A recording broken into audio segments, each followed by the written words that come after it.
dari Prodi Pendidikan Bahasa dan Sastra Indonesia, Fakultas Bahasa dan Seni Universitas Negeri Padang. Di sini izin saya akan mempresentasikan dan menjelaskan materi mengenai fonemik. Di sini langsung saja, yaitu pertama ada pengertian fonemik. Fonemik adalah bidang ilmu bahasa yang mempelajari bunyi-bunyi bahasa yang signifikan atau membedakan arti. Dan selanjutnya ada pengertian fonem. Fonem adalah bunyi bahasa yang dapat membedakan arti atau makna. Contoh dalam bahasa Indonesia yaitu mati tidak sama dengan mata. Yaitu di sini bunyi I dan A adalah fonem yang berbeda karena membedakan makna. Selanjutnya yaitu ada prosedur dalam fonemik. Yang pertama, cari sebuah satuan bahasa atau kata yang mengandung bunyi tersebut. Yang kedua, cari pasangan minimal kata yang mirip. Yang ketiga, jika berbeda makna, maka bunyi tersebut adalah fonem. Contoh pasangan minimal: cari, lari, mari, dari. Di sini ada fonem-fonem yang berbeda. Selanjutnya yaitu jenis-jenis fonem. Di sini pertama ada fonem segmental atau fonem primer, yaitu bunyi vokal A, I, U, E, O, bunyi konsonan P, B, T, D, dan lain-lain. Dan yang ketiga, hasil segmentasi arus ujaran. Dan yang kedua ada fonem suprasegmental atau fonem sekunder. Di sini dia memiliki tekanan, intonasi, jeda, dan juncture atau transisi bunyi. Di sini ada contoh yang pertama, intonasi. Contohnya, Paman sudah makan tanpa tanda tanya, itu berita. Dan yang kedua yaitu Paman sudah makan. Di sini ada tanda tanya, berarti dia tanya. Selanjutnya yaitu jeda. Putri atau ratu yang cantik itu. Di sini yang cantik itu sama dengan ratu. Dan yang kedua ada putri, ratu atau yang cantik itu. Di sini yang cantik sama dengan putri. Selanjutnya ada yaitu juncture. Contohnya di sini kemeja, di situ disambung, yaitu jenis baju. Sedangkan yang kedua itu ada kemeja, di sini dia dipisahkan antara ke dengan meja. Berarti di sini maknanya ke atas meja. Berarti berbeda ya maknanya. Selanjutnya di sini tadi kan ada fonem, sekarang ada alofon. Alofon adalah variasi bunyi dari sebuah fonem yang tidak membedakan arti. Contoh, fonem I memiliki 4 alofon, yaitu I yang pertama pada cinta, I kedua pada tarik, dan I yang ketiga pada ingkar, keempat I pada kali.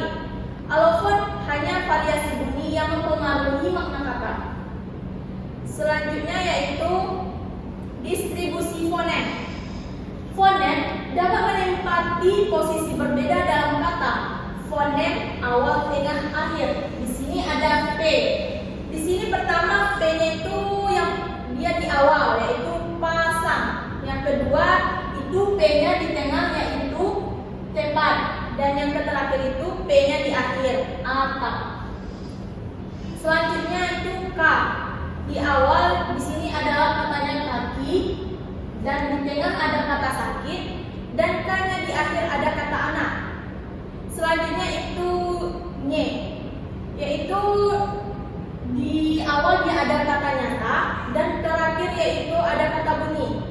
Dia di tengah ada kata bunyi, sedangkan di akhir itu tidak ada. Yang selanjutnya itu W. Di sini di awal ada kata wanita, di tengah ada kata Hawa, dan di akhir itu tidak memiliki. Tidak semua fonem dapat menempati semua posisi. Fonem N, Y, W, Y, C, V, Z hanya di posisi awal dan tengah. Selanjutnya yaitu fonotaktik dan silabel. Fonotaktik yaitu aturan pengurutan fonem untuk membentuk silabel. Sedangkan silabel yaitu satuan runtunan bunyi yang ditandai oleh suatu bunyi paling nyaring atau vokal. Selanjutnya fonotaktik dan silabel dalam struktur silabel bahasa Indonesia. Yang pertama di sini ada asli Indonesia, contohnya V, yaitu A strip Ku. Dan di sini VK yaitu asli, KV yaitu Bu A, KVK yaitu bukti, KKV yaitu pramuka. Sedangkan pada serapan asing ada di sini KKVK, contohnya kontrak. Selanjutnya KVK yaitu tekstil, KKKV yaitu strategi, dan yang terakhir ada KKKVK yaitu struktur. Selanjutnya yaitu sampai di situ materi yang dapat saya sampaikan. Di sini kita dapat mengambil ringkasan materinya, yaitu yang pertama fonemik, mempelajari bunyi bahasa yang membedakan makna. Yang kedua, fonem adalah satuan bunyi terkecil dan distinktif. Yang ketiga yaitu fonem memiliki jenis. Yang pertama segmental, yaitu vokal dan konsonan, dan yang suprasegmental yaitu intonasi dan jeda. Selanjutnya alofon adalah variasi bunyi yang tidak membedakan makna. Dan selanjutnya distribusi fonem berbeda-beda dalam posisi kata. Dan yang terakhir yaitu fonotaktik, mengatur urutan fonem membentuk silabel. Sekian materi yang dapat saya sampaikan. Saya akhiri dengan